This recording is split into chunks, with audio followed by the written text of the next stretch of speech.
Hey y'all, happy Tuesday. So, we're gonna give everyone a few minutes to come into the room. We're running a few minutes behind here, just having some internet trouble. I've been having internet trouble, a little trouble here for the last 2 weeks, but hopefully, at least tonight it'll be decent, and then by next week I'll have it totally squared away. But make sure you guys let me know as you are coming into the room. Hey King BJ, hey Diamond Book. So before we get started, I do want to take a moment to thank all of my supporters, my subscribers. If you are not following me on Instagram, you should go ahead and follow me over there. Rhonda_Mary.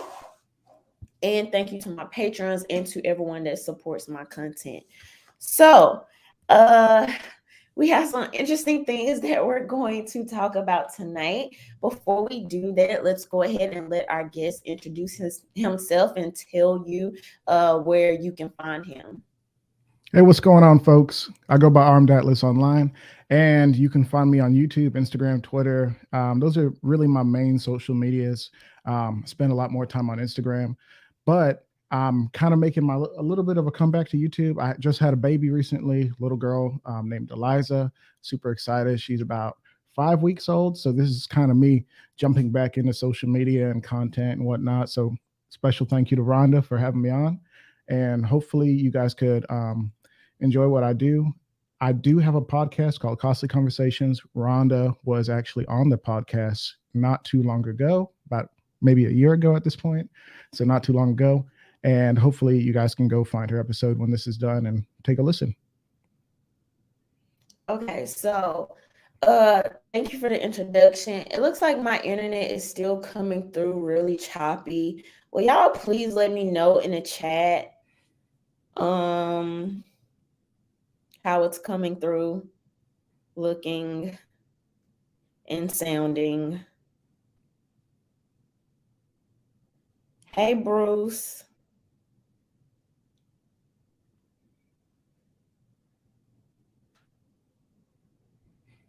Please, somebody in the chat, let me know how the internet, the video. From what I can tell, your video looks really great, but I've still been having these issues, even when it's telling me my internet is perfectly connected. Um, so I don't know what the heck is going on, but it's pretty annoying. What's going on, chat? Can y'all see her? Can y'all see her? Okay. I can see her, but she's a little fuzzy. Is it like a little fuzzy or terribly fuzzy? I mean, I can't personally see you too good. It's a bit fuzzy on this side. I don't know how it's coming through on the YouTube side. Okay. Rhonda is low res. Yeah, so I don't even like I've literally um, Just go ahead and turn everything off the Wi-Fi. Just t- take take that phone off of Wi-Fi. Do what you got to do. I literally did all of that. Mm. And it's so annoying. Diamond Book 45 says it's not that bad, but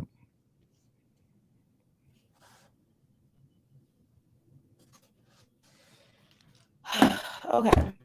Let me check one more time and then we're gonna move forward, you guys. I apologize. But it's very frustrating when you wanna provide content and stuff and it's like, can you hear me? I can hear you great. Okay. Um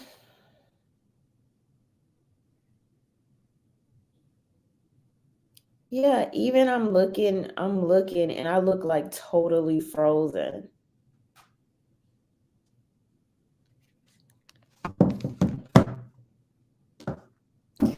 So Bruce says they can hear me just perfect. So I'm not terribly a perfectionist, uh, but a little bit. So I'm probably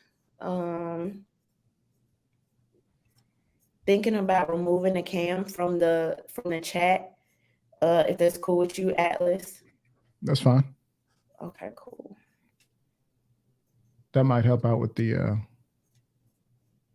you know, little bandwidth.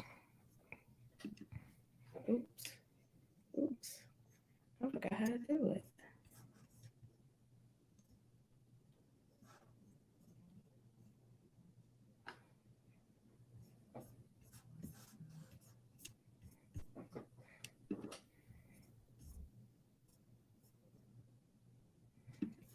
Oh, there we go.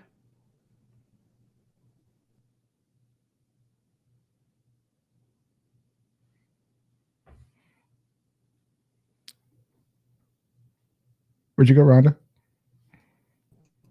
Okay, there we go. Do I need to just go ahead and stop my cam at this point? Yeah, same thing. Or I can Okay. do it. All right. All right, y'all. So, yeah, I had on my anti-static shirt, as you probably saw, or kind of blurry saw as we started. But anyway, we have moved into, we're going to do all audio tonight. And like I said, I apologize to you guys. Still having some internet issues here. But anyway, however, moving on, let's go ahead and jump right into tonight's topic. As you guys have seen, basically the slap heard all over the world. A couple nights ago at the Oscars, okay. Famous actor Will Smith goes on to slap famous comedian Chris Rock. And a lot of people have been talking about this. Obviously, it's gone viral.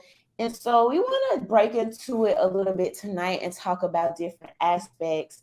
Comedy, how does this affect comedy? How does this weigh with freedom of speech? And then also, obviously, as gun owners, as both myself and Atlas are, how do we look at this as it relates to self-protection, the non-aggression principle, basically, and how that weighs.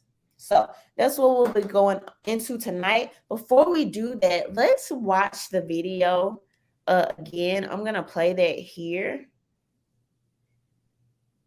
Because sometimes after you've talked about something for so long, you could kind of, once everybody starts adding their own narrative and their story to it, it's not as fresh on your mind.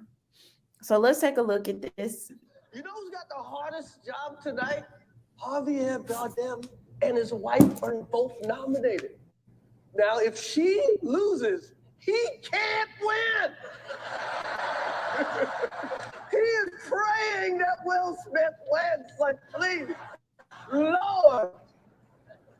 Dana, I love you. G.I. Jane 2, can't wait to see it. All right?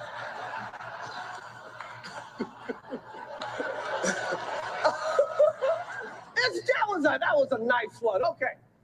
I'm out here. Richard. Oh, wow. Wow. Will Smith just smacked the shit out of me. Nick, nice name out your fucking mouth. Wow, dude. Yeah. It was a G.I. Jane joke. Keep my wife's name out your fucking mouth. I'm going to, okay? Okay. That was a greatest night in the history of television. Okay. Okay. So, y'all see that there, and I'm sure that many of you have already, seen this video. And I'm gonna start with my guest here. Let's start from the comedy aspect first. How does this change or skew comedy going forward? You know what, Rhonda? I'm not entirely sure. I feel that people are getting a little bit in their feelings, especially the big name comedians, including Joe Rogan and people in that space, because they feel like this somehow gives the green light to that drunk idiot in the bar to run up on stage and do something to the comedian at some comedy club. And I don't feel that way. Maybe I'm naive, maybe I'm an idiot, but I really don't feel like this equals that. This is clearly an isolated incident, or Will Smith isn't the first guy who's been offended at a comedy club. I mean, let's just put it like that. And I see somebody in the comment, my friends Locked and Loaded, Latino Locked and Loaded, is talking about comedy's dead. You know what? It's been in a weird place recently. People have been careful about what they've said. People have been making comments and commentary on, you can't say certain things and things will get you canceled.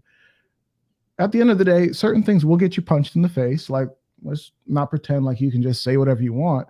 However, I do feel like comedians are kind of shielded generally from acts of violence for their antics.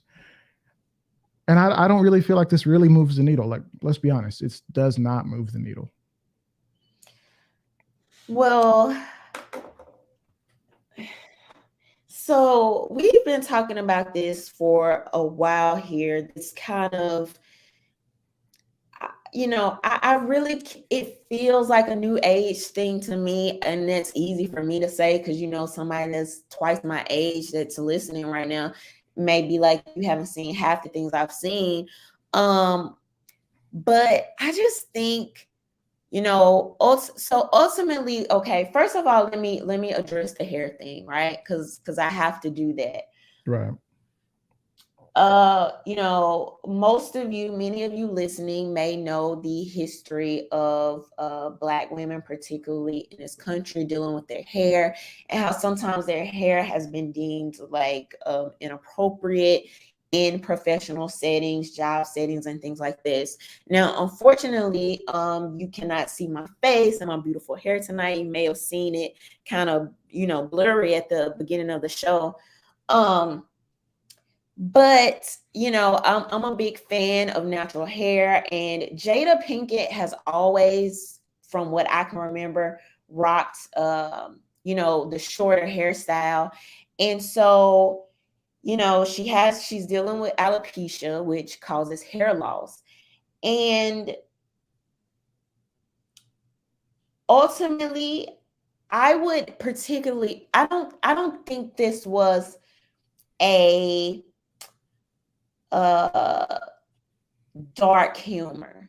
Like this wasn't dark humor. This wasn't something that was so outrageous, so unbelievable, to be said.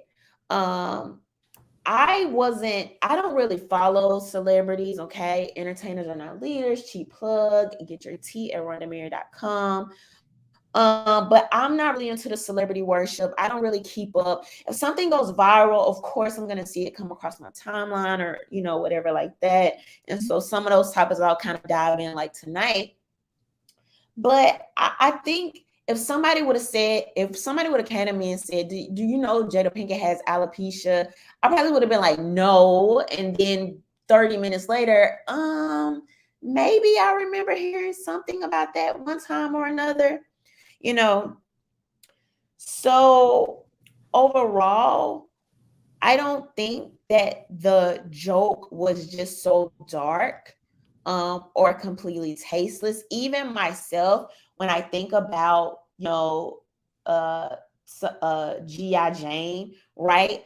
I think about like strength and, overcomer, able to stand up against the odds, able to stand up for herself, able to defend herself, warrior. Those are some of the things that come to my mind. Now, obviously, he was talking about her hair, but even in that, right? Like when you have a woman with a short cut or short hair, it's kind of goes against the stereotypical, feminine long hair and things like this. And so I think in a lot of ways, the general public is becoming too sensitive.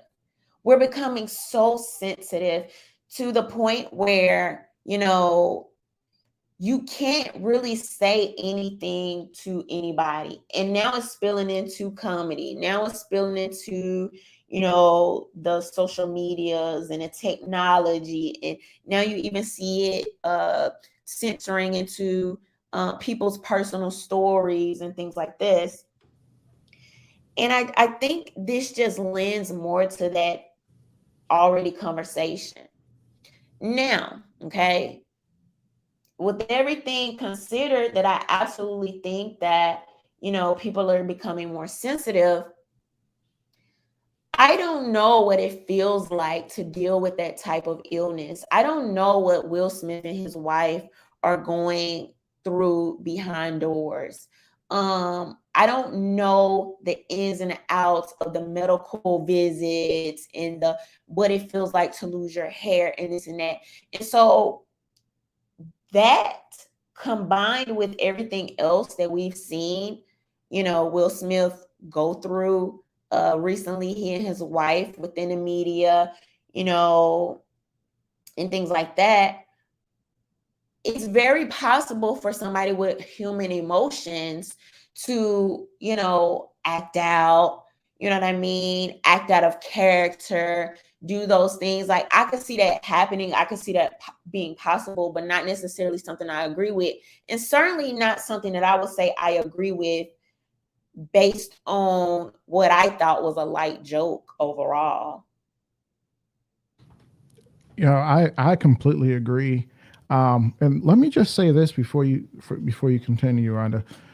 Back in 08, 09, I think Chris Rock came out with a documentary, Good Hair, and I didn't watch it, but I distinctly remember it coming out and discussing some of the issues that both you and I think understand more than some people, and obviously you more than I.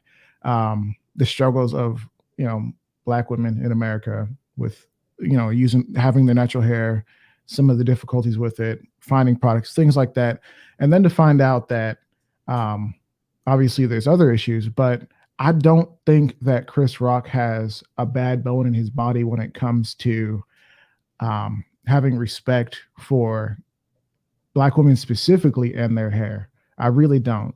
Not if you're intimately involved with a project like that. Maybe I'm mistaken. But at the end of the day, like you said, who knows in regards to Will Smith and his reaction? Who knows what's happening behind closed doors? What those doctor visits are like, the tears and the level of intimacy that they have regarding her medical situation, and that is serious. And does it mean that you can just go knock somebody upside the head? I mean, Right, I don't right. know. That's a different, that's a different question. And I was really trying to, like, you know, think about it. Like, if I was in this situation, if I was going through this or that, like, would I be offended? And me personally, I'm not soft. I'm just not soft. Like, and maybe it's because of my life experiences. And no, I'm not trying to make it seem like I just, just grew up in the hood and I was just around killers or just whatever. Like, no, I'm not saying that either.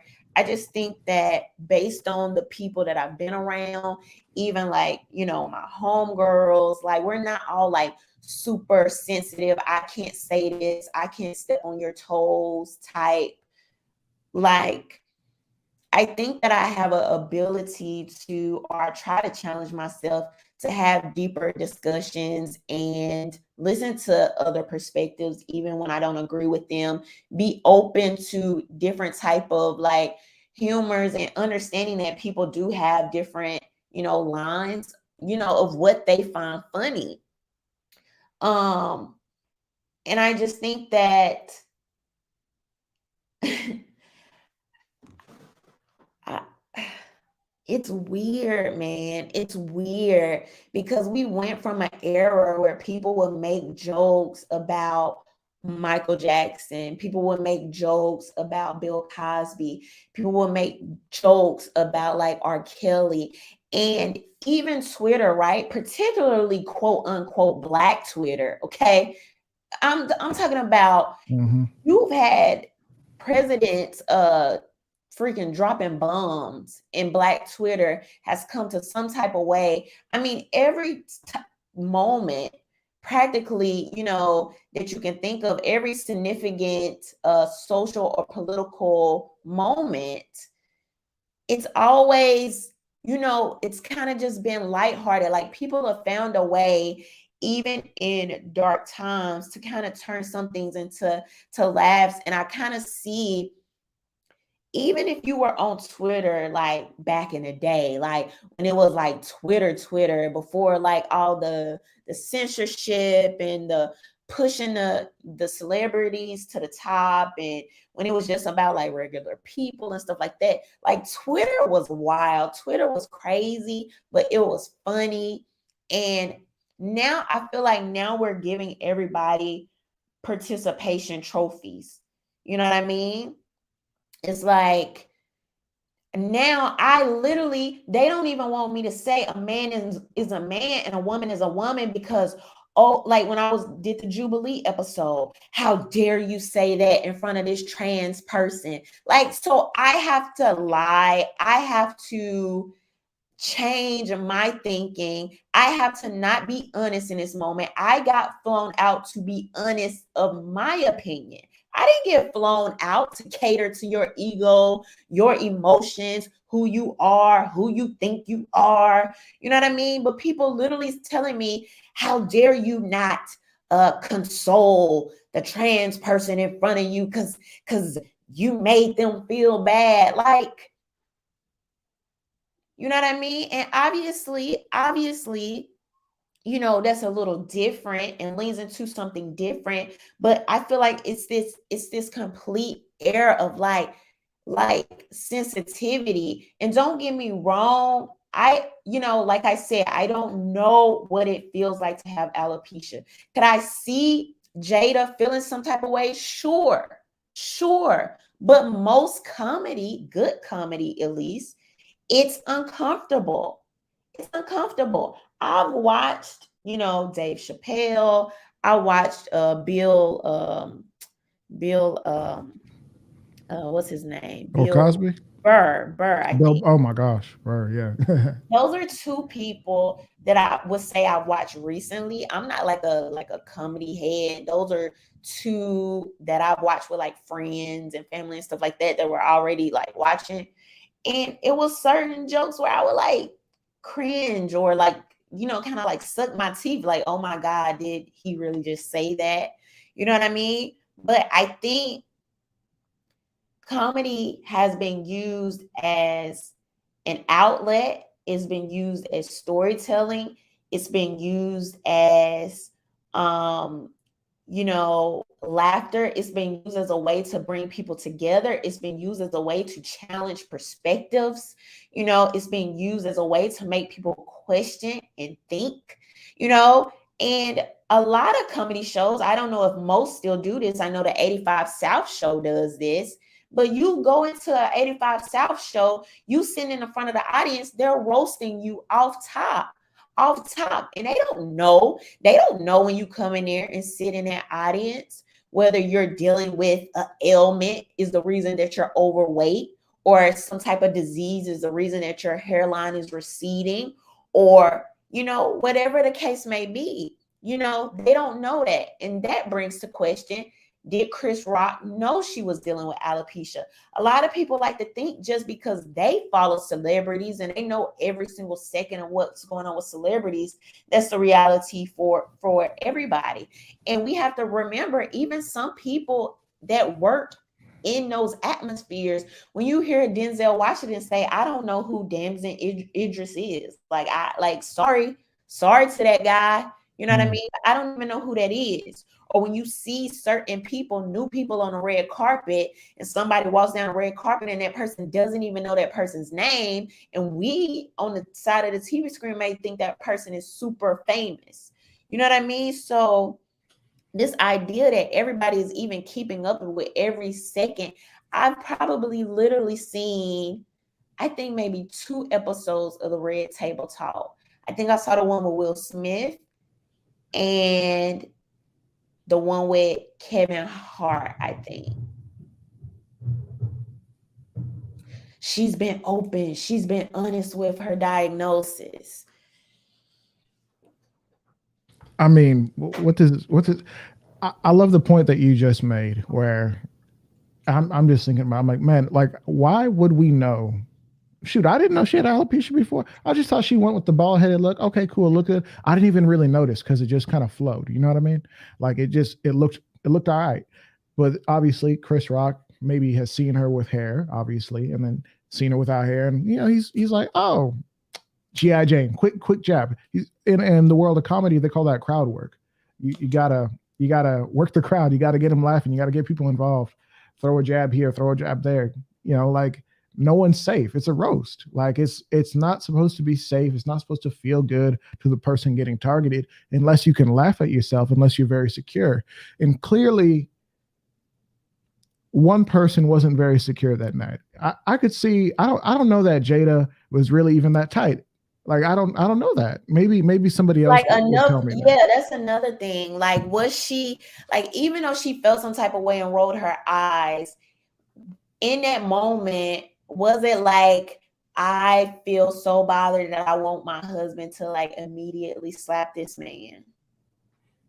Right. Like I don't think that if she could, and maybe she's just a crazy person like that, and I don't know her like that, but Will does, and Will knows that he couldn't go home with her that night unless he went up there and like put hands on this man. But I highly doubt that's the case. I highly doubt it. And y'all could tell me if I'm wrong. But she looked okay. This man, he's joking on my hair. Okay, roll my eyes, suck my teeth. That's what I saw. Like that's what I how saw. I took it too. I'm like, oh, okay, yeah.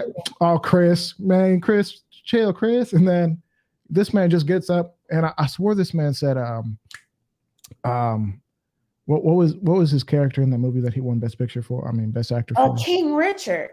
I swore he said, okay, Richard, and then he got popped in the mouth. I'm like, yo, what just happened?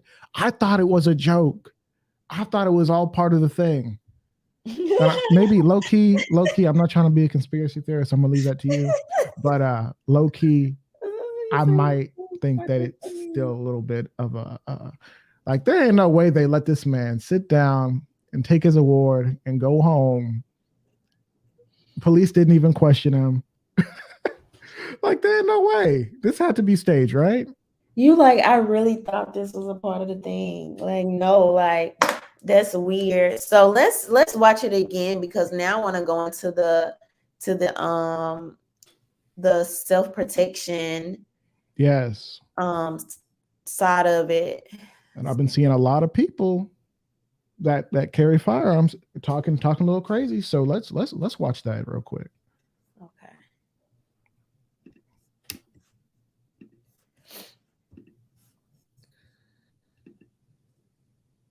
He is praying that Jada, I love you.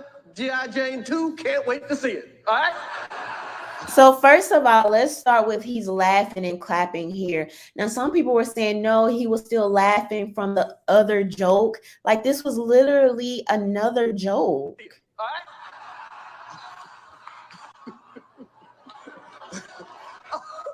And so now whatever the faces change when they panned off and turned back to Chris Rock and he does this shoulder thing, something happened in that moment that we didn't see, where somebody's face changed after that. That was a nice one. Okay. I'm out here. Richard. You hear where he called him Richard? And I didn't even notice that. Thank you for pointing that out, because I'm literally just noticing that, right? First of all, you call him Richard. So now I don't know. This actually, this new emergence has me leaning more into the conspiracy thing a little bit now, because for what reason to say Richard implies that energy that, and if you don't know who we're talking about he played King Richard, Serena and Venus Williams' father in Richard Williams in the King Richard movie. And even look where I have it freeze frames at, right? Look at this face he's making. I mean, okay, let's go back a little bit. Now, you just made a joke about a guy's wife. Because I just want to know, in what world you just made a joke about a guy's wife, you see him walking on stage, and your mind just says, just stand there. Oh, wow. Wow. Will Smith just smacked the shit out of me. Keep my wife's name out your fucking mouth. And then when he walks away, he completely turns his back to Chris as if, like, I know you aren't going to do anything. Wow, dude. Yeah. It was a G.I. Jane joke. Keep my wife's name out your fucking mouth. I'm going to, okay?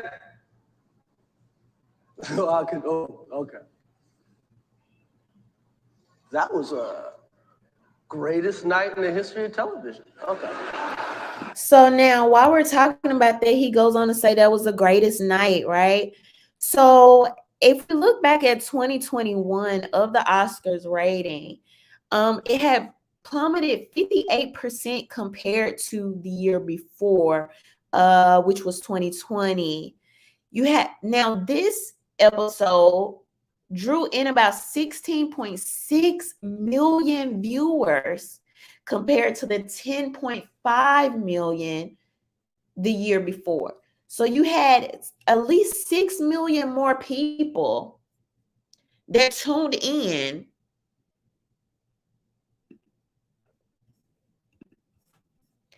Now, you know, some people are saying, oh, you're going too far. That's just a conspiracy theory. You know, what reason would they have to do this?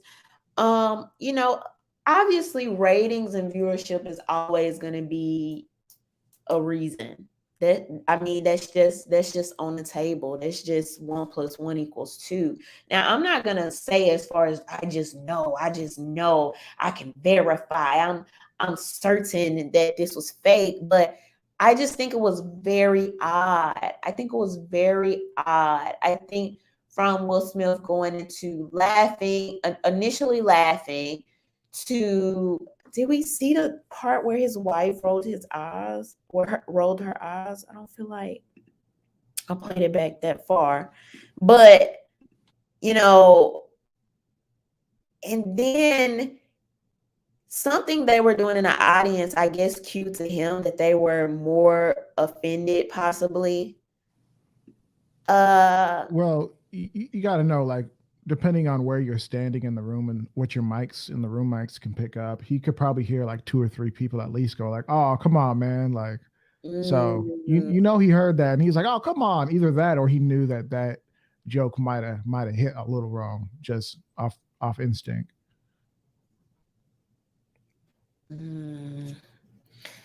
Yeah. So first of all, like, if you diss somebody's wife, you know, you make a joke about somebody's wife, and then particularly if you, like you just mentioned, if you read the room and you know, the energy's not right, and you see this person at the Oscars get out of their seat, walk up on stage, are you just standing there? So let me answer that. Knowing that Will Smith, Chris Rock, they're all kind of in the same bubble, they probably go back a ways.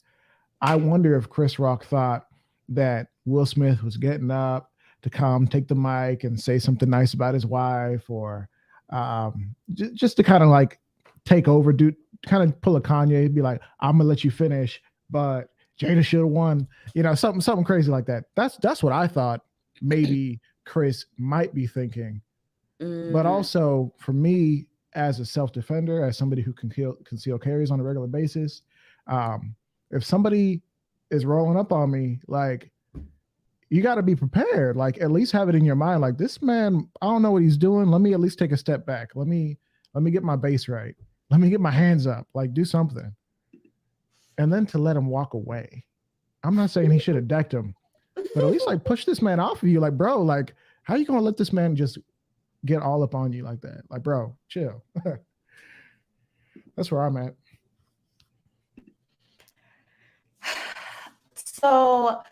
I, you know, I'm not letting anybody walk up on me that closely. Even if we look at, I don't know the personal relationship between Will Smith and Chris Rock, but I do know that during the whole like Oscar so white thing, and that's a whole nother thing we could go into. But the Oscar so white thing that was like a few years back, and Jada and Will were gonna boycott like the That's Oscars and this right. and the other, that a lot of people actually forgot about. He kind of made some jokes then about them as well.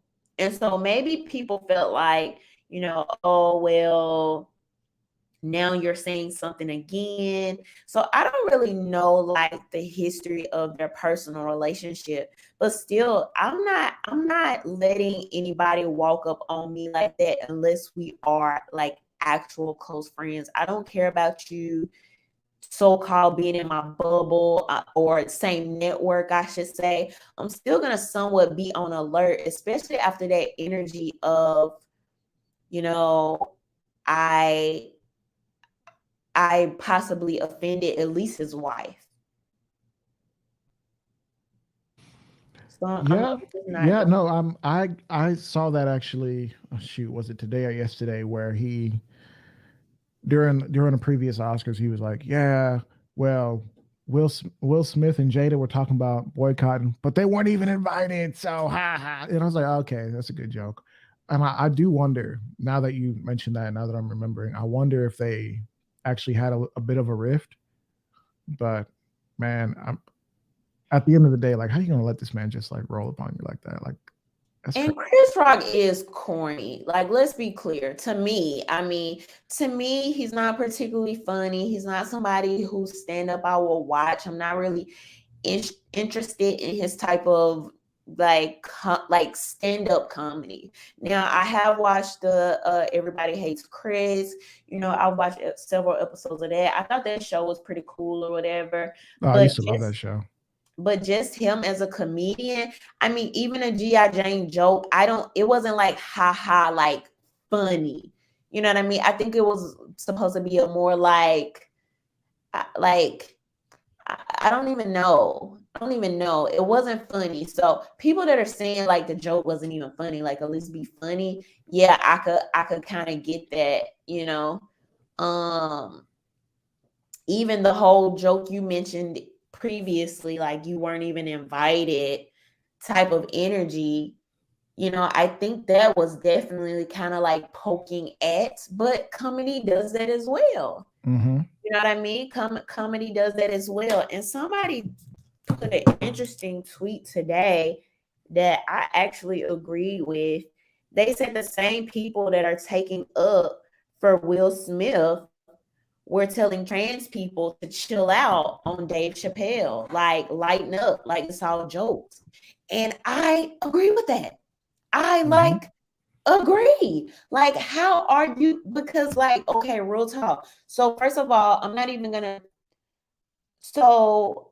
I'm not even gonna talk about what I believe to be some of the more fringe trans people. I'm gonna take it from the perspective of trans people I know that um accept the fact that they have gender dysphoria, right? They actually believe this to be a medical condition where they are like, it's like a struggle of, I don't look like who I feel like in the inside. Like, that's a real thing. That's a real issue that people deal with. I'm not talking about these Twitter people that are like, oh, I'm a girl today because I like to paint my nails pink. I'm not talking about that. I'm literally talking about people that mentally deal with gender dysphoria. That is a medical condition, right? I mean, Mm-hmm. literally. And so if a Dave Chappelle goes on stage and he addresses trans people, that includes the people that are like, yes, I am medically affected by, I am gender dysphoric.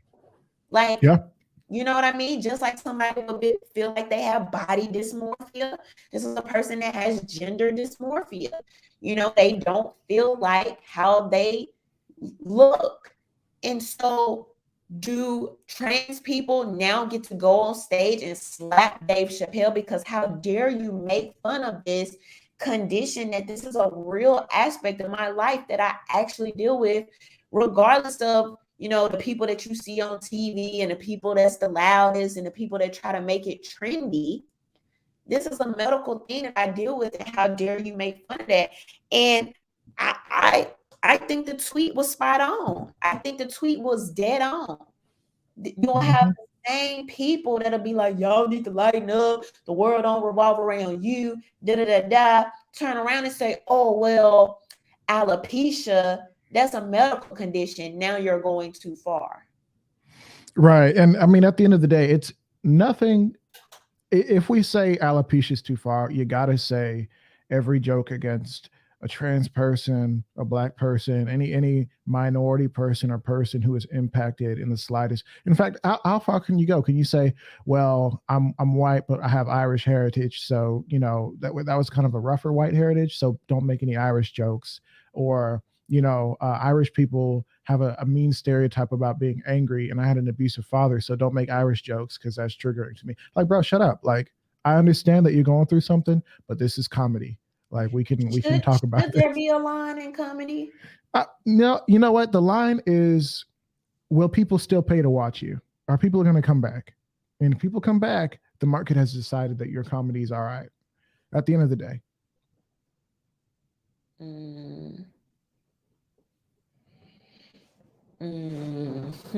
I mean, if you don't like it, you don't have to turn it on. You can turn it off. You have a sentience, and you have permission to turn off Dave Chappelle. You have permission to turn off the Oscars. You have permission to turn us off. If you don't like what I'm saying, I mean, I'm not trying to tell you to turn off Rhonda's show, but you could turn it off.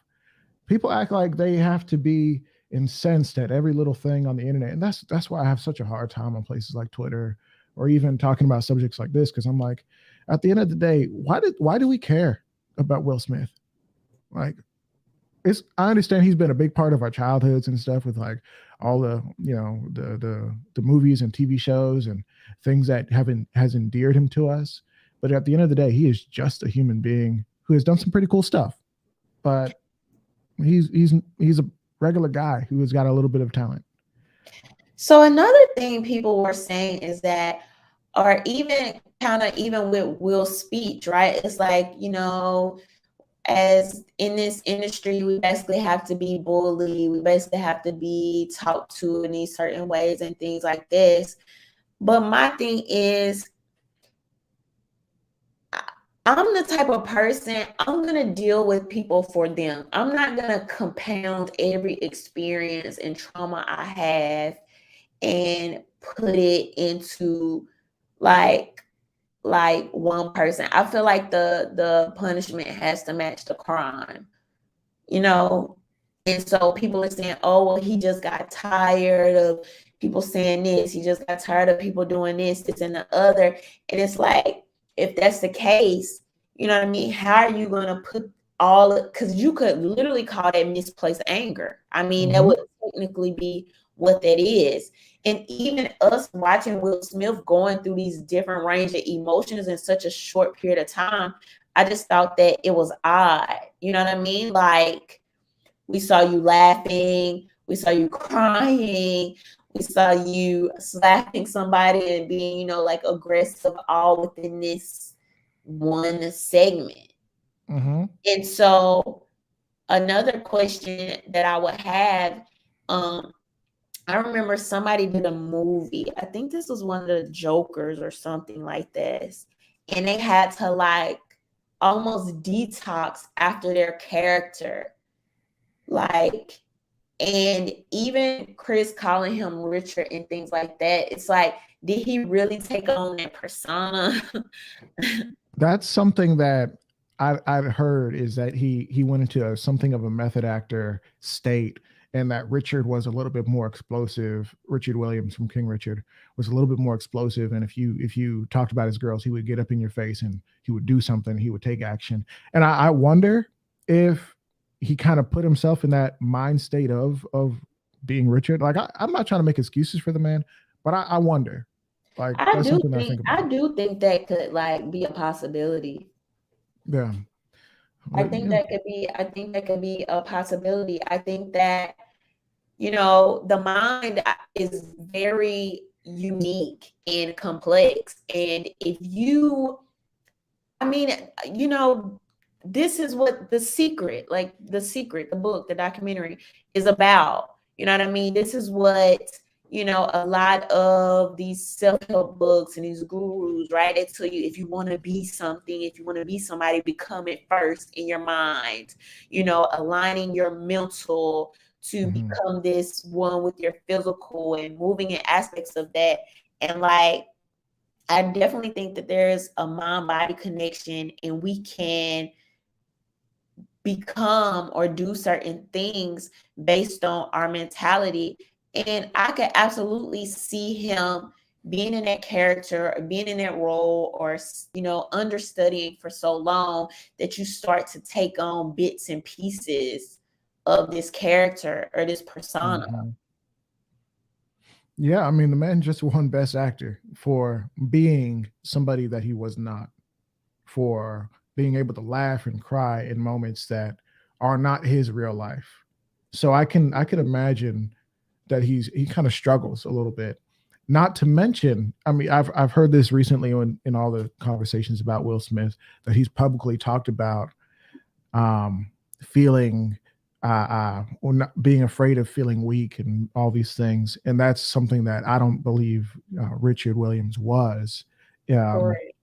Mentally anyway. So he goes from this person who is afraid of appearing a certain way, and then he's taking on parts of personality that are not his own, which is strange. It's beyond me. I didn't get my degree in psychology. And then he's faced with a moment of my wife, who I'm sure they've had deep conversations where they're alone in their private place, and she's sad, she's crying, she's expressing herself. They have a level of intimacy that is unique to a married couple, even though they have a weird relationship. I mean, we all know. And then Chris says what he says, and he's laughing, ha, ha, ha, and looks over and sees his wife is kind of pissed, and he snaps. It's not. I don't know. Like to me, it's wrong, but I kind of see what could have possibly happened. Right. I get you. So let's talk about this from the gun owner's perspective. My favorite perspective. Are we now saying it's okay? Because you know you're gonna have some people that's not gonna agree with what I said tonight. They're going to feel like, oh, anytime, you know, you feel disrespected, your man should beat his chest, your man should slap somebody, your man should, the only way to protect Black women is to get physical, is to get aggressive, is to escalate the situation. Now we got to look at this from a real life perspective because Yeah. people love Twitter fingers.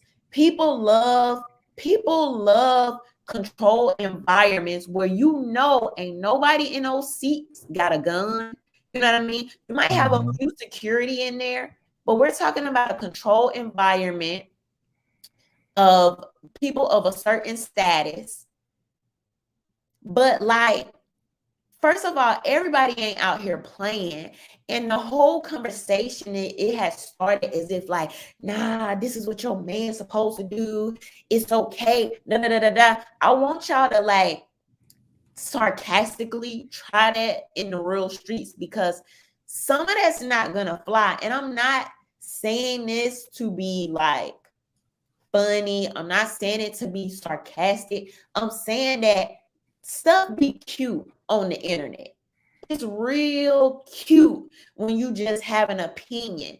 It's not so cute when people die every day over less. And when I say not every day, it could go either way. It could be the person that was offended or the person that did the offending. You know what I mean? And I think that a lot of times people too ready to jump over stuff that don't even really be worth it. And the same people talking about, nah, this is what he's supposed to do. Be the same people talking about stop the violence. What we gotta do to, you know what I mean? And I'm not saying that two people that had some type of bout is like a representation of everybody, you know what I mean? But we do know that things that we see on TV, let's not pretend like it's not programming. Let's not pretend like it doesn't have a certain like push us in a certain social direction. Even what we see with like the censorship, people being more sensitive now. Every time somebody do something, you got to be canceled. You know what I mean? This, then the other. And so, you know, I'm saying it to say, like,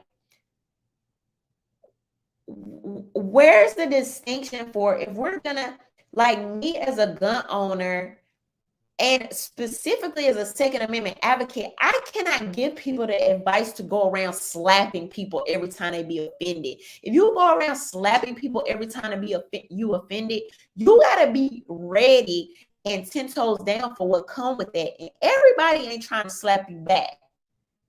Some people shoot. We gotta remember, it was one video where it's a young black dude, a young black girl, she called her dude up to come up to the job because some dude at the job had offended her and made her feel some kind of way. They met out in the parking lot. Dude whooped up on old boy, her boyfriend. Then we also have to remember the white couple that came over there. You talking crazy to your neighbor. You know what I mean? You saying this, you saying that. He ain't feeling it today. And the next thing you know, you bleeding out in the snow. You and your wife. You know what I mean? So yep, I talked about that. That it's wild because I mean you look back and you remember the it's happened recently. One of Young Thug's baby mamas got shot over a bowling ball dispute not that long ago. Remember that? Yes. And the same people that it shouldn't even have to go this far. Why? That's nothing over a bowling ball. This is why I stay in the house. But then we'll turn around and hype this. And I'm like, which one is it? Like, people got to pick. That's why I challenge myself so hard on my level of consistency. Even sometimes I be like, yeah, okay, I guess. But like, if we're not pushing ourselves to do that, what are we really doing? And me as a gun owner, I cannot feel comfortable with myself out here telling people, like, first of all, I believe in non-aggression principles. I'm going to escalate to the point that you've escalated. If you said something crazy to me, off top. Now, let me fix that. Depending on, of course, it's going to depend on the environment. First of all, if you have common sense, you're going to do a risk assessment and something like this, right? And is it worth it? So depending on what's being said, I'm absolutely going to defend myself. I'm going to stand up for myself. What I'm not going to do, I'm not going to unnecessarily escalate anything. And I'm never putting my hands on somebody that has not put their hands on me or that I do not believe is an imminent threat. I'm just not doing it. First of all, I'm not like overly sensitive like that. Second of all, people will kill you for less. Like, I really want people to like understand that every single time you get into an argument with somebody or you escalate, you don't even have to escalate anything. Anytime you get into an argument with somebody, particularly somebody you don't know, you need to ask yourself, is it worth it? Every single time. Because every argument can be escalated. Every single one. Every single one. There's been news stories of family members killing their own family members because the person ate your leftover piece of chocolate chip cookie or piece of chicken or slice of pizza.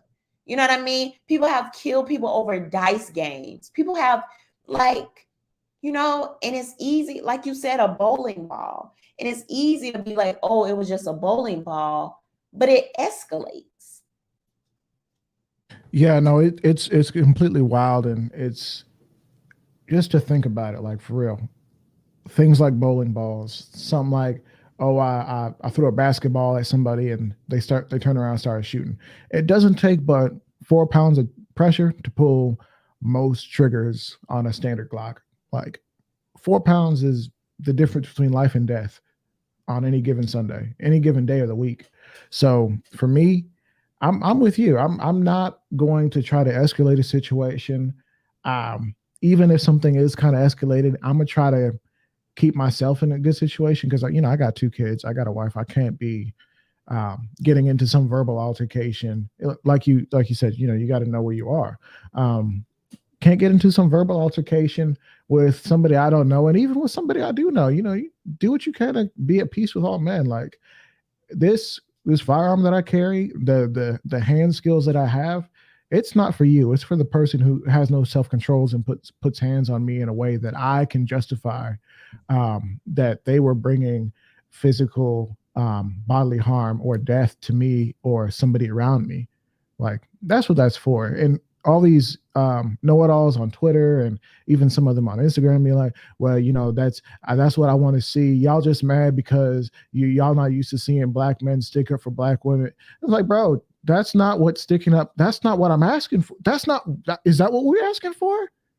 Every time someone gets a little loud or says something a little out the way as a joke, clearly a joke, like not even trying to be disrespectful. It's just a joke at this point. Like you want them to just turn around and pull up on the guy. Like that's not acceptable in anywhere.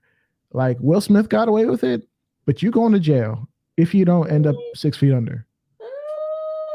Will Smith got away with it, but you going to jail. I think that Will Smith could have still had very great impact, even if he did have a Kanye. I mean, because think about how viral that Kanye West thing went, right? When he simply just snatched the mic, and he could have said, like, yo, my wife is dealing with alopecia, and this is the perfect time for me to tell y'all what that's about and tell you to support XYZ organization, right? Wow. And how powerful and impactful that would have been, and walk back to the crowd like a boss and kiss his wife on her bald head.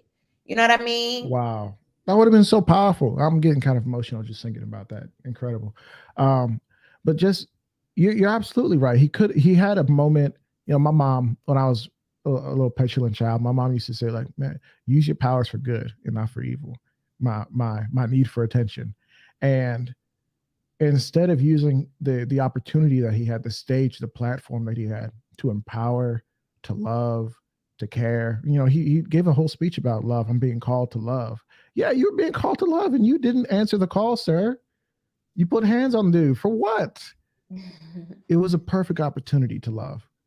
Not love him necessarily, but to love your wife and to love people in her situation. But he didn't want to do all that. Yeah, it's just still weird. It was just, it was just a very odd situation. And thankfully, and Will knew it too, that they were in a very controlled, tame, high profile environment, and this wasn't some like street fight or disagreement. And so I would absolutely not recommend that people go out here trying to be Will Smith. Also, I think it's something to be said about the fact that, you bringing up your wife and your children and how you don't have the agency to be able to just kind of run around, you know, acting out or being aggressive every single time somebody offends your wife. And I think it's something to be said about a man that knows how to handle his emotion. I think we need a lot more of that. I think what a lot of our young women are calling toxic masculinity is actually men that don't know how to handle emotion. They're just men that react. And I don't care. It could be on the behalf of him. It could be on the behalf of women. Wars are started over women every day. You know what I mean? And so I think it's something to be said about not only a man that knows how to pick his battle, but a man that wants to not be wrapped up in frivolous charges. You know what I mean? A man that's not going to be behind jail away from his wife and his family because he couldn't hold his emotions together. Now, Will Smith, you know, makes tons and tons of more money than me. And so obviously, you know, he's not going to have the same he's not going to have to deal with it the same way that somebody, you know, as ourselves would. But Right. unfortunately, everyday people, especially in our community, we can't afford for more men to be locked away, more men to be losing money, more men to be losing jobs, more men to be separated from their families because they didn't know how to go talk to another man like, I don't like how you offended my wife. Could you apologize? Or I didn't really appreciate that. You know, I wasn't feeling it, or knowing how to change the direction and the energy of the room, you know, and de-escalation is a huge part and should be a huge part of self-protection, right? Learning how to diffuse or change the energy or the trajectory or leave, right? Those things are okay. And so cool, Will Smith, Hollywood, Chris Rock, Hollywood, millions of dollars, whoop de whoop, cool, good for them. But I do not suggest that people go out here trying to repeat these things as if they won't have ramifications, as if the discussion around them will be the same, as if people would give them the same grace. People have been locked up for less. People have died for Absolutely. less. For Absolutely. things they didn't do, much less.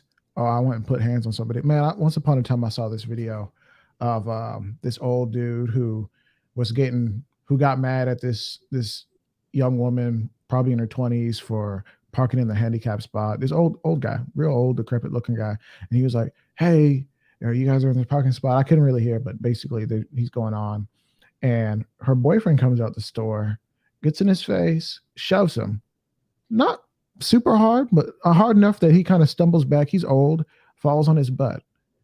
Old dude pulls out a revolver and puts a few in him, kills him right there. Was this the one where this is not the same video where the couple was sitting in the car, right? I don't think they were sitting in the car because she was outside and he came out the store eventually. Okay, because it's another that brings to mind another video that I saw where a couple was sitting in the car, and I think if I remember correctly, the guy was talking noise and a girl was sitting there. I can't remember if if I remember correctly, she was hyping him up or something. It makes me want to find the video now. And he was talking crazy to a dude that's literally standing outside of his window with the gun. And the guy pulls out the gun and shoots the guy right there as he's in his seat. And his girlfriend, wife, whoever she is sitting there right beside him. And it's like, we have to, sometimes when you're dealing with humans that are from different walks of life, you know what I mean? People that's been through their own struggles, people that come with their own traumas and this like that, and this and this and that. we're human. You're going to bump into people that are jerks. You're going to bump into people that are not nice people. You're going to bump into people that you may not agree with. You may bump into people that are much different from you, right? And to make our community safer, we have to learn how to, like I said, diffuse some of these interactions that might not be as pleasant. And where we're not doing that, that puts other people at risk. And I think particularly there has to be some level of balance. Like you cannot have, and I'm not even saying this is the case with Jada and Will, I'm just saying in general, like the average couple, you can't have two hot heads together or two people that are completely emotional. Like it has to be some level of balance.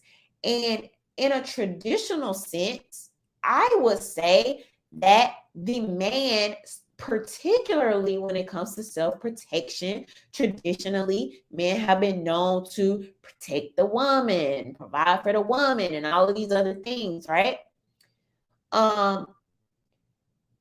You know, you would think that a man would have some sense of my highest duty, my highest honor is to keep this woman safe.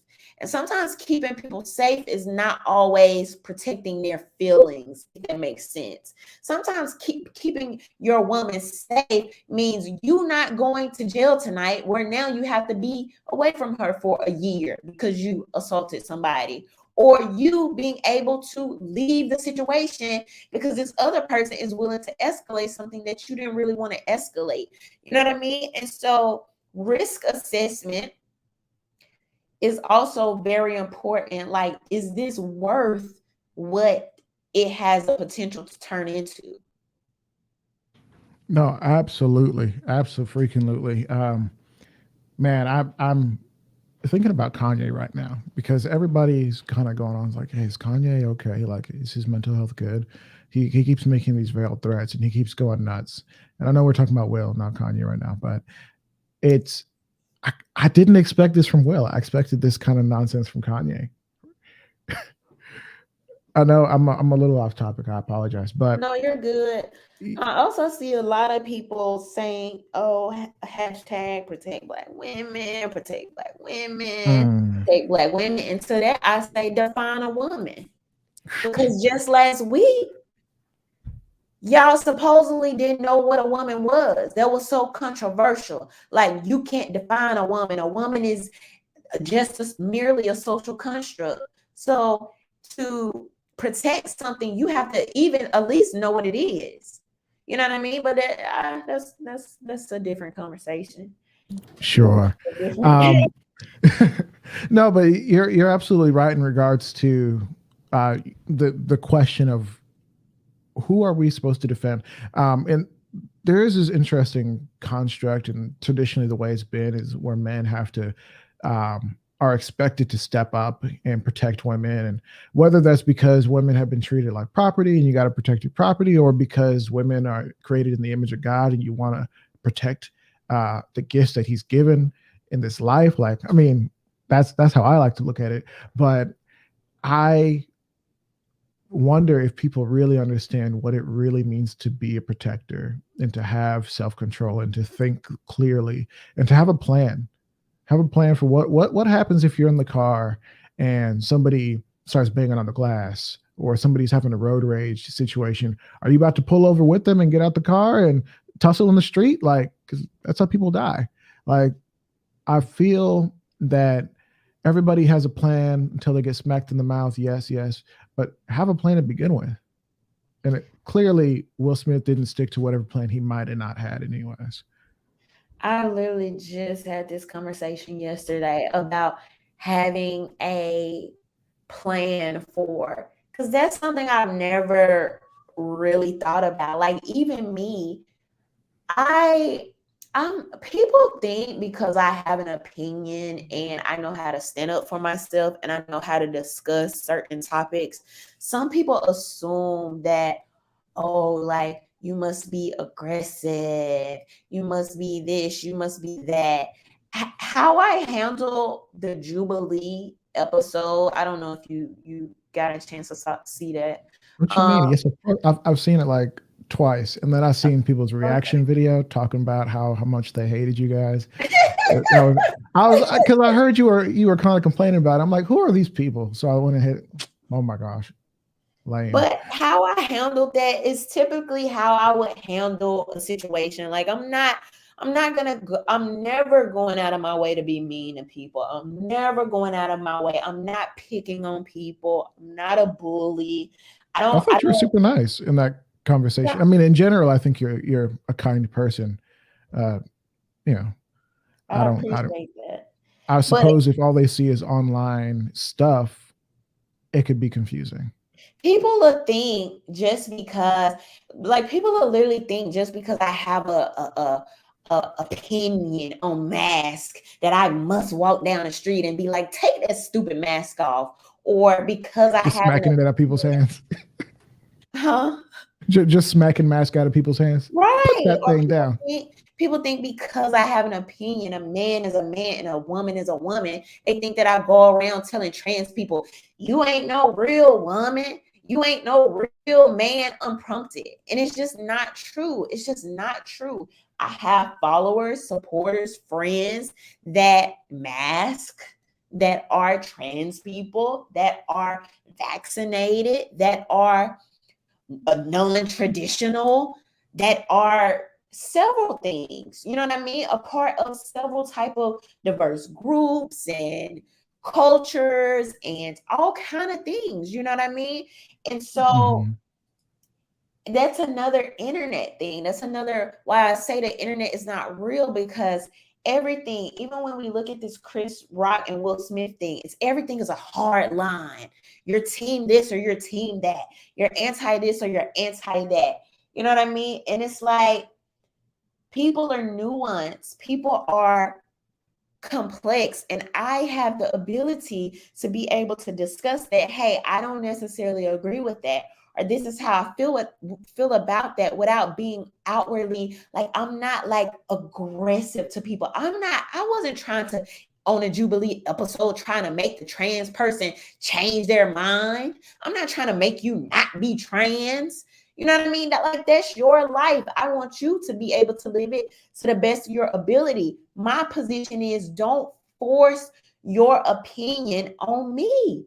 Don't tell me what's comedy. Don't tell me what a woman is. Don't tell me what I should be okay with my third grader learning. You know what I mean? It's like a theme of like, don't tell me I must be vaccinated. Don't tell me I must wear a mask. It's like this.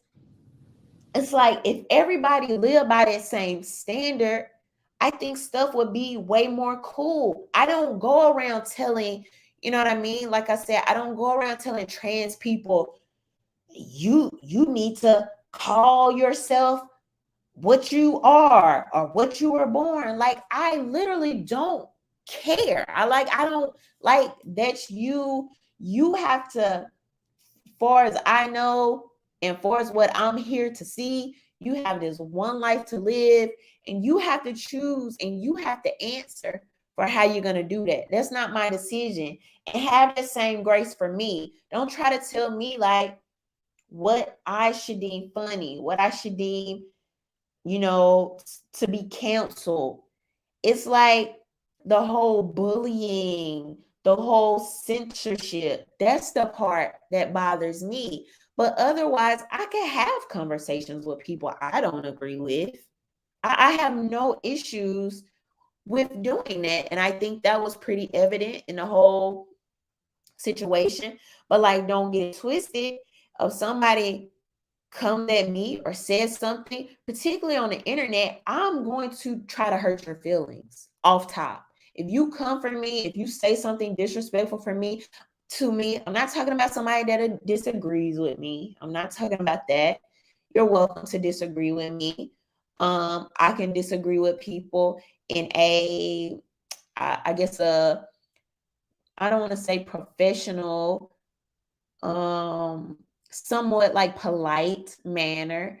But if you come for me, like I did have some people coming for me, several people coming for me after the Jubilee episode, there's no, like, it's, everything's off the table. I'm going to try to say the most possible lowest denominator, most vile thing to hurt your feelings, to let you know that, like, first of all, I really don't care about you as a person. But now I want to hurt your feelings, since we thinking it's okay to just talk to people any kind of way. People need to learn that, like, disagreement is not violence. Somebody saying something to you is not violence. And I want people to stop that. I feel like enough people haven't gotten beat up, haven't gotten jumped. You know what I mean? Haven't had something actually happen to them to know what true violence is. Words are not violence. When somebody shoots you and you and your wife laying in the snow, bleeding out, you gonna wish to God that words were the only thing they had for you.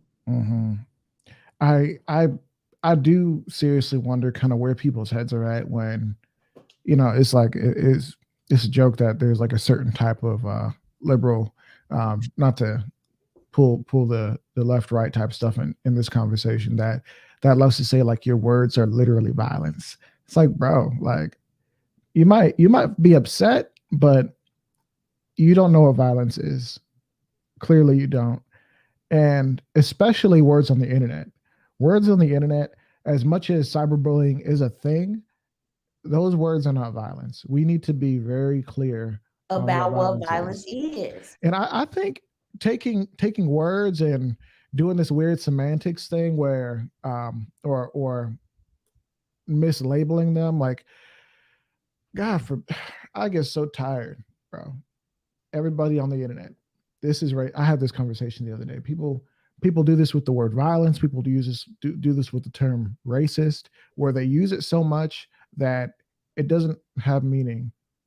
It doesn't have meaning.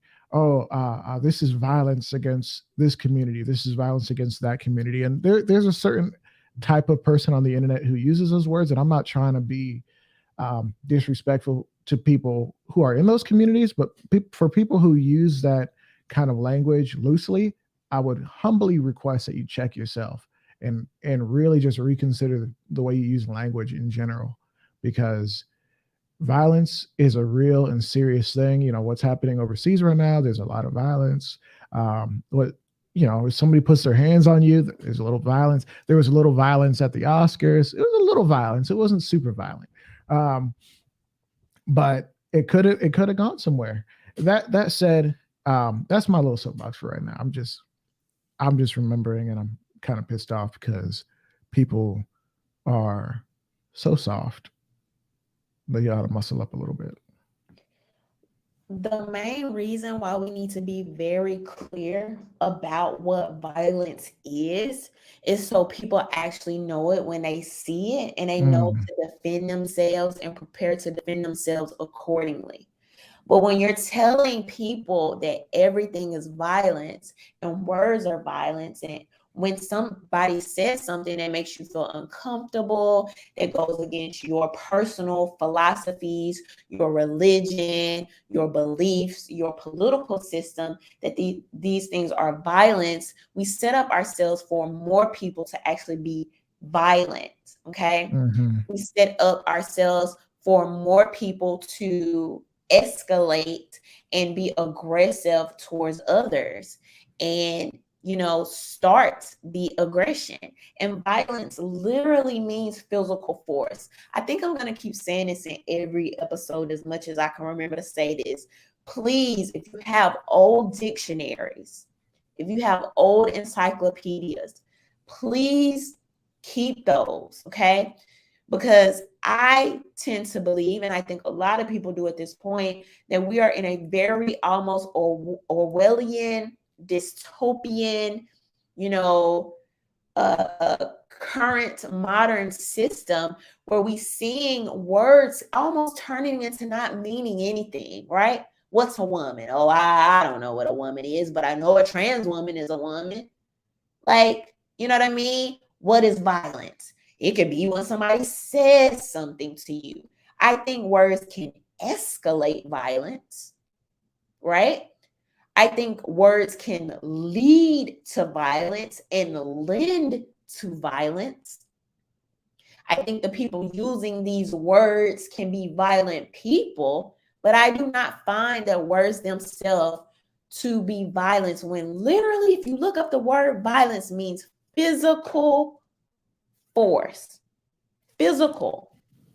I think the part that sends me over the edge is when people get angry because their company or organization doesn't do a thing or doesn't put out a statement in solidarity for a thing, and it's claimed to be some sort of violence against the group that is demanding some sort of action in favor of whatever they want. If that makes sense. So, wait, explain it again. Sorry, I'm getting a little cryptic. So I saw recently there was a group that was angry at, I think it was the bill down in Florida, and they were saying like, "Hey, our company, I don't know if it was Amazon or some big company had it. I think it was like Disney. They were angry because Disney didn't put out a statement and Disney didn't boycott Florida or something like that." And the sentiment was by them not basically making drastic moves to either pull out of Florida or boycott Florida in some sense, that they were promoting violence against the communities that they feel were impacted by said bill. That was a And real take. I believe so. I mean, I'm open to being wrong, but that has been a trend in the way that people think. It's like, oh, Amazon didn't do something for Black History Month. This, I'm just making something up at this point. Well, that's promoting violence against the Black community, and things like that have been said. And something I believe that was said for the Florida's Don't Say Gay bill, which I know we're not talking about that right now, but it's blows my mind that we continue to pervert the term violence and misunderstand people's obligations in situations like that. Like, it's not my obligation to come on here and say, RhondaMary, I stand in solidarity with you when people try to cyberbully you over the Jubilee episode. It's not my job. It's literally not my job. And vice versa. It's not my job to rebuke you for not being kinder to the trans person on the show. Like, it's not my job. It's crazy how some of those people were like so mean to me. They were like so just awful. You know what I mean? But I never thought like, I don't doubt it. This is violence. Oh my gosh, you're making me laugh. God. I don't know. And maybe, I don't know. Maybe it's something wrong with me. Like maybe I'm not sensitive enough. You're a hardened criminal. Maybe I'm a hardened criminal. You know what I mean? So, you know, I just, I don't even know how to explain it. Maybe, you know, maybe the problem could be with me. Maybe it's the, I don't know. I think people's life experience these days with everything that's happening and with the echo chambers and how insular things are. And I've started to notice that with my Twitter feed, like I only see so many things. Like I'm following a couple of people, but I'm not seeing all the people I follow. And so I'm kind of getting this crazy echo chamber where everything that I hear, silence is violence. That's right. Everything that I hear is things that I kind of want to hear, and I'm not hearing things that bother me. And so when I do hear things that bother me, I have to like do a double take. I'm like, for real? Did I just? Oh, well, people can say what they want to say. Like, it's a free country. Like, it's not a big deal. And I have to kind of remind myself, like, hey, you know, don't be soft. Like, people can say what they want to say.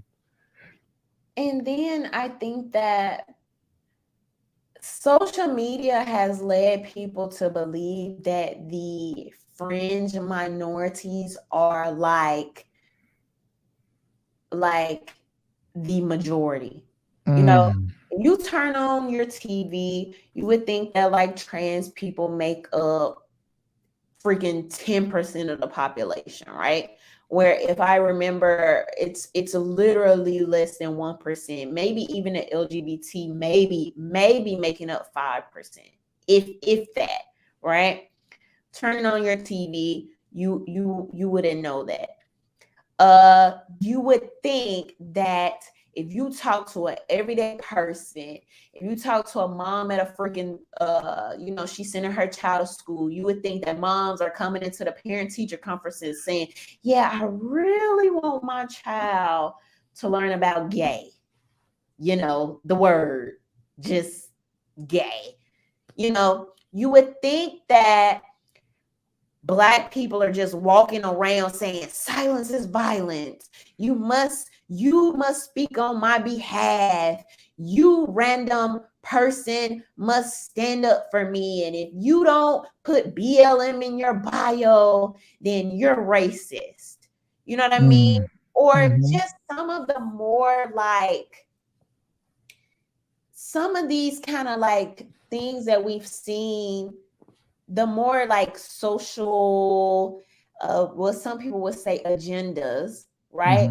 That we've seen over the last few years. And it's like when you talk to just everyday people, and don't get me wrong, right? Because you mentioned echo chamber. It's absolutely also cultural.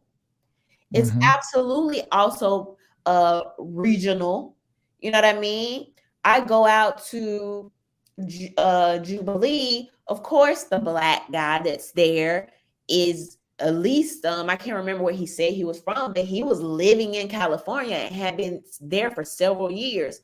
A person off top that wants to move to LA, off top, you're gonna have a different outset on life than me. I mean, just we don't even have to guess or theorize about that. It just is what it is. It's a different type of lifestyle and a different type of reality. You know what I mean? And so me being from the South, it's going to be more traditional. It's going to be, it's not going to be like I'm going to automatically have differences from people that live in like a New York or a Chicago or I was about to say DC or something like that, and so like you said, I think social media is this huge almost echo chamber where we're seeing even the gender wars. Please don't let me forget to mention that. Even the gender wars, I think to some aspect, obviously there are issues, okay? There are modern issues between, people not getting married as much, people having issues in the dating pool, all these other things that we are currently facing, absolutely. But this Black men hate Black women hate Black men, nobody's dating anymore. Nobody takes anybody out on dates. Men never pay for dates. All men are this or all women are this. Right. It's a lot of this is just not real. It's not. People love to speak in absolutes and to just share a little story. Me and my wife, we try to communicate better every day, and sometimes it's worse, but oftentimes it's better. And we try our hardest not to say words like "you never" or "you always," because those words, they're not true. Oh, you never take out the trash. That's not true. I took it out yesterday. You just didn't see me take it out. Oh, you always say this, or oh, you never let me talk. Bro, like, shut up. Like, what you're saying is not true. I'm talking to myself saying, shut up. She would not like that. No, like, we need to stop speaking in such heavy absolutes. And I understand, like, sometimes when you're online making a point, generalize. Yeah, and Twitter likes the more bombastic takes anyways. Like, go on Twitter and say something just really nice. It's a beautiful day today. and you're going to hear, no, it's a horrible day. Don't you see what's happening in Ukraine? Like, people love to see, Oh my you God. know, the most negative or most obscene or absolutist take. But at the end of the day, like, that stuff, like, there's so much happening in the world, and most of it you're not going to see because social media doesn't make their money selling you everyday life. They want you to see the most extreme thing to kind of keep you going. And when you have a pay per click basis, a pay per view basis, ad revenue, is that when that's how you create ads, you have to make things that are clickbaity. So even social media, as much as content creators create clickbait, social media is designed to clickbait. That is such a great point. That is such a great point. And you made me think about this time that I had made this post on Instagram. Like, I was just feeling good. Like, life is going good. Like, things are just going smooth. I'm feeling blessed. And I just say, like, everything that's happening in my life, like, I'm manifesting things and all of these great things, and I'm doing this, doing that. And somebody literally comes under my post. So you just saying that the homeless kids in Africa just manifest these things? Is that what you're saying, RhondaMary? I'm like, bruh, like, what is wrong with y'all? Is it crack? Like, what is the problem? Can I not speak from my own perspective without you thinking it's a diss to you? Like, even now they're trying to make it, some people on Twitter are trying to make it where you can't talk about being healthy. You know what I mean? You can't talk about, your parents and how they set you up for life or they put you in a better position. You can't like, I had somebody, this person don't know me from a can of paint. You don't know me.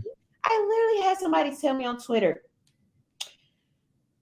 you grew up in the struggle because you're Black. And I'm like, They did not.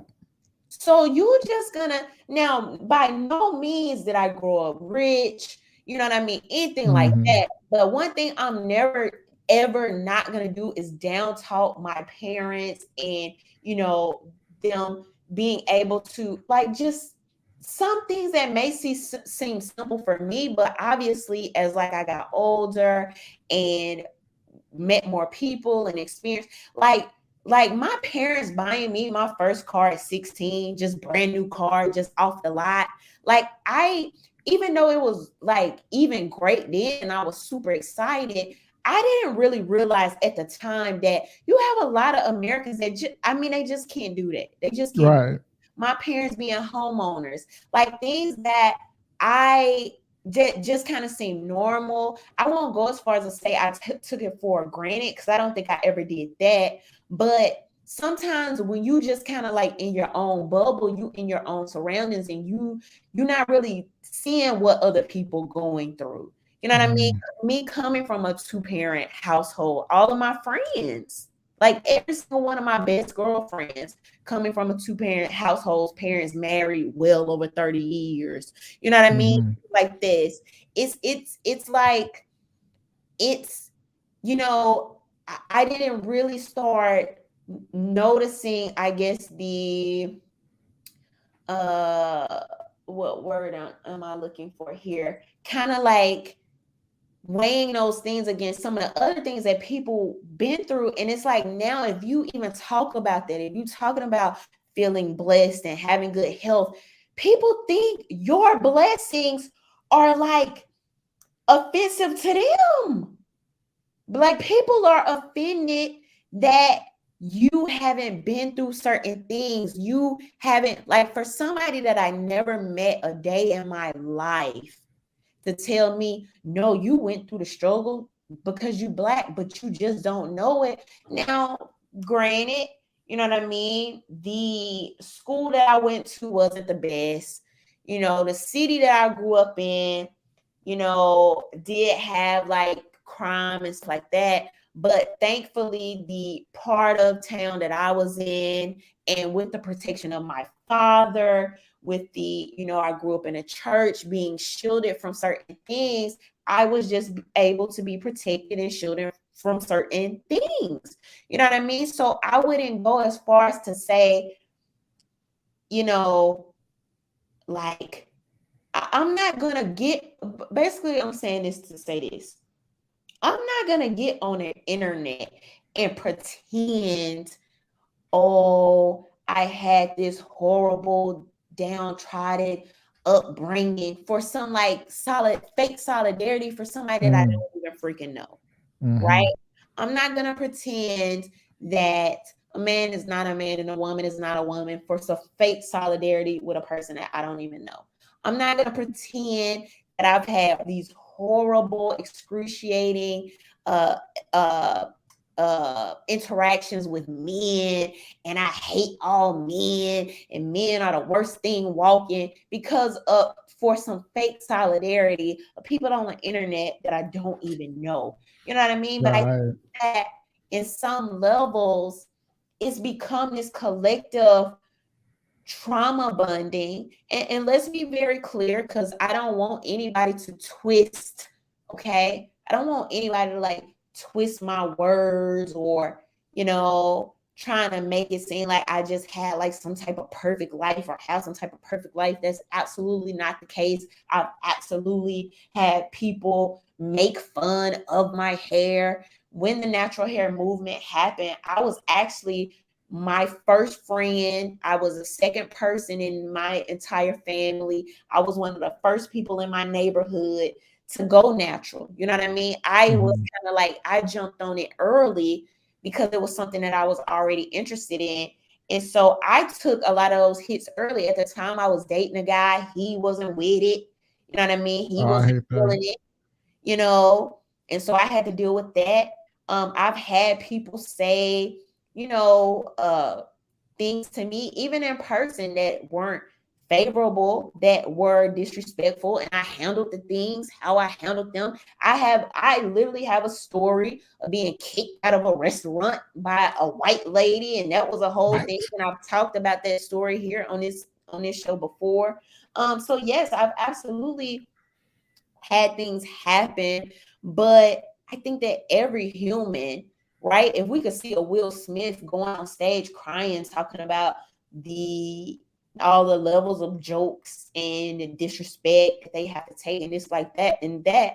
I mean, of course, you're gonna have regular people that you're gonna go through things, but that's not to say, to discount some of the, I guess you can say, privileges that I've been afforded. Right.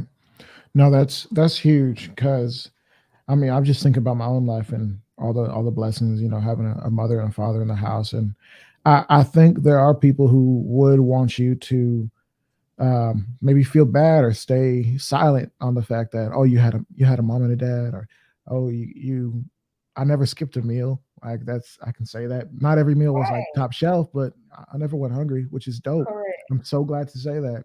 Yeah. Um, but at the end of the day, like, there is some struggle out there. There are things that I've personally dealt with, some emotional stuff, some mental stuff, some finding myself, and all the different stuff that people go through. And I'm sure you've been through things that you're maybe not thinking about, even maybe you're thinking about it now. And it's wild to think that people would ignore everything that you actually are, because they don't see it. They can't go back in time and say like, oh, I know Rhonda, because they can't see it on your timeline. That's the kicker. And say like, oh, well, I need you to stand in solidarity with us on these issues. Like, well, I need you to stand in solidarity with me. Well, actually, I don't. Because I'm a mature human, and I don't need the validation from people who tomorrow you won't be here. Like, you're gonna forget this comment existed. You're not even following me. Like, you're going to be gone tomorrow. And it's so interesting, and it's so weird how people have social media has made us project our experiences on to other people. it's like not normal. I don't think it's normal. And I think it's interesting that you brought up validation. This is something that I often talk about. I think it's a human emotion to want validation, particularly from our peers, from the people amongst us, right? You want your mom and your dad to be proud of you. You know, you want your sister and your brother to love you, to support you. You want your friends to feel like you're a good person. You know what I mean? I feel like it's human. It's a natural emotion, right?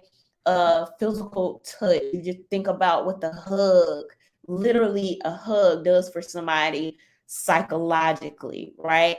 And the reason why so many people were going through depression when they were locked up in their homes and things like this. So human interaction and some level of validation is absolutely important for the human experience. Where it starts to get creepy is that where you constantly seek validation from people somewhere across the country that you never met a day in your life, and this person must agree with you. They must align with you. They must subscribe to uh your politics. They must subscribe to uh what you believe socially. Like it has to happen. And if it doesn't happen, then I must be angry. I must be upset. I must try to counsel you. It's just very odd. And my belief is, and I've said this before, my belief is that when we are outsourcing our validation, our love, our nurturing, when we are not with functioning within these stable families, right? When we don't have those friends to lean on, now we start looking for validation outside of ourselves, right? Yeah. We look for validation in the classroom. We look for validation on social media. Atlas, I don't need you to tell me I'm a woman. I don't need that. I don't care what you feel about me being a woman. I don't need you to tell me I'm any type of woman, to be quite honest. Any type of descriptive words you want to use, you know what I mean? Because I feel confident enough in myself that I know who I am. I know what I stand for. I know what I represent, and no stranger can tell me otherwise. It cannot happen. I want to allow it to happen. The narrative that people will try to create about me, I don't care. I don't subscribe to it. I don't accept. Like I reject that. And No, I that's hear that. because I have a certain level of confidence in myself. And one thing I've also learned is everybody's not going to like you. No. Everybody's not going to like you. Everybody's not going to agree with you. And that's okay. That's okay, because your tribe will be attracted to you. The people that do like you, the people that think like you, the people that want to talk about the things you talk about, have the interest that you have, they may or may not look like you. They may or may not, be into some of the things that you are into. Those people will naturally just be drawn to you, and you don't have to fight it. You don't have to pull people by the hair. You don't have to do any of that. No, absolutely. I've said this a few weeks ago, and I said it more recently. I do feel like the majority of issues that we have here in our human experience revolves around identity. And identity, you oftentimes, like you just said, you want it to be validated. For me, I know that I'm a heterosexual dude. Like, I like women. I like my woman. I'm perfectly happy with my situation. If somebody online is like, "Oh, bro, you're looking kind of fruity today," I don't care. Like of all the things that I could care about, I care about that probably the least, just because I'm so secure in that. When I was a teenager and still trying to not like figure out my identity in that way, but like figure out my identity and I guess understand where my validation comes from, just in general, I think that would have bothered me immensely. Oh no, bro, I'm not gay like that. Now I'm like it doesn't bother me at all. Couldn't bother me less. So you think, there is a possibility. I mean, I could see that. I could definitely see that in school, particularly because school is about compliance. Like, let's just be real. Wear a uniform.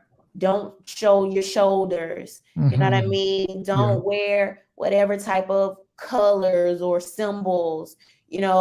Walk in a single file line. Like, school is about compliance. And I think, as I've gotten older, that's one reason why I'm like pro homeschool now. I'm totally on board for that, particularly learning like, more about just all kind of stuff. The Classical history of, education. yes, the Gotcha. history of public schools, the impact of the Rockefellers and the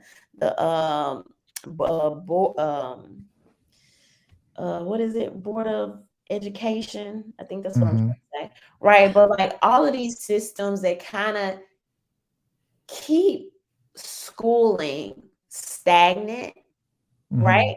But a lot about that is about compliance, even the way they have students learning. All students don't learn the same, No, they right? don't. I Some didn't. I surely didn't. some students learn by hearing, some learn by seeing, some learn by reading. You know what I mean? Some people learn more hands-on. And so the entire system, the entire public school experiment is about complying, fitting in, you know what I mean? And some of that is human nature. Some of that is human nature. It takes really, really strong-willed people to be able to stand on their own too, and like really not care. Even me to fully just like not care about certain things. I think over time you kind of grow into that more as an individual as you're able to stand on your own too, particularly with social media. You see it's not real.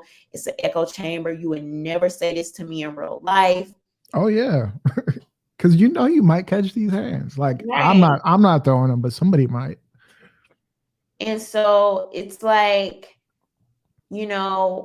I definitely think a teenager that goes through the public school system or even any type of system where you're having multiple children, you're gonna be looking for that, right? Even Well, I'll say this. I mean, as a child in your developmental phases, and you're interacting with your mother and your father and masculine and feminine leaders and figures in your life, you are forming who you are. And at a certain point, you do become a man or you become a woman. Like I don't. You're not going to say to an 8-year-old girl that she's a young woman. You wouldn't do that. But to a 16 or 17-year-old, you would hope that they've started to form who they are to a point where they can make serious life decisions such as driving cars, picking college, deciding whether or not they'd like to drink or smoke, go to the military. And at the end of the day, you would hope, kind of getting back to what I really wanted to talk about, you would hope that their mother and their father or whatever parental setup that they have, hopefully it's a mother and father because that's the optimal setup. You would hope that those two people would have instilled love and purpose and helped them to discover their identity, and their father would have validated that identity to the point where they don't have to seek that validation from other men generally, and even sometimes women if it's kind of really off the rocker. And you see that with I'll start on women because you see a lot of girls who are kind of trying to figure out who they are and kind of going from guy to guy, not seeking sexual relationships, but seeking some sort of validation when it comes to who they are. Are they loved? Are they cared for? And then you go to dudes, and it's like, okay, you see these guys, specifically young dudes in the Black community, running into these gang situations, and you're like, why do they know that they could die? What, in Mm-hmm. any day they could die. Why are they in this situation? Because they're seeking validation from men. And for me, I've worked with youth, and I feel like you have too. Tell me Yes. I'm wrong. No. No. And you see it. Even the most hardened youth, eventually they'll come to you and ask you questions. Eventually, and I'm always a little surprised because the kids I work with are kind of tough. They just straight up ask you like, "Hey man, like," they ask you something so deep, so deep, so personal, and you're like, I guess now's my opportunity to share and to be vulnerable and to let you know that, like, everything that you've known in the past, or not known rather, that you can put that aside. You can be validated in this moment. Um, so really, I feel that there's a lot of people who either just didn't have that or didn't have the completed version, and social Mhm. media has somehow perverted their idea of these things and made it so much worse. And forgive me if I'm being a little vague and speaking out of No, that was like hyperlocalization. that was an awesome point. And that's really something interesting to think about. And I love how you tied it into even the young men looking for validation, because that's exactly what it is, right? Particularly, right, when that masculine energy is not there, you'll have these young girls who will seek out, the father that they didn't have Mhm. in their partners. And you have young guys who will seek out almost like a father figure in some ways. And so I don't know, that's kind of like a deep, and we could go in, I mean, a whole different direction with that. But I think that the validation topic is so interesting. And I think the worst thing we could do is continue to outsource things to the government and Mhm. to others, instead of kind of doing some of these things, doing the work in house. Because I think that what really lays a strong foundation, a solid foundation, is when it's at home. It's when it's community related, instead of the moment we extend things, the moment we outsource things, I think is the moment that we leave room for these things to start to be perverted, like as you said, for them to be taken advantage of, for your desire for validation to be used against you, to Mm. be monetized, to be demonized, to be taken advantage of. And so I think that's really interesting. Before we end tonight, do you have any final thoughts, and also want to tell people where they can find you? So I wanted to say this, and you touched on validation, and whatnot.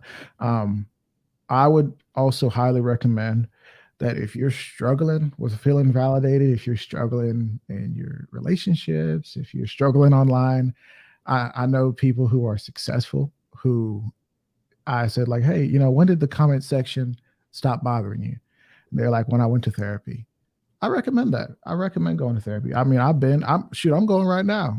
Just put it all out there. I'm going right now.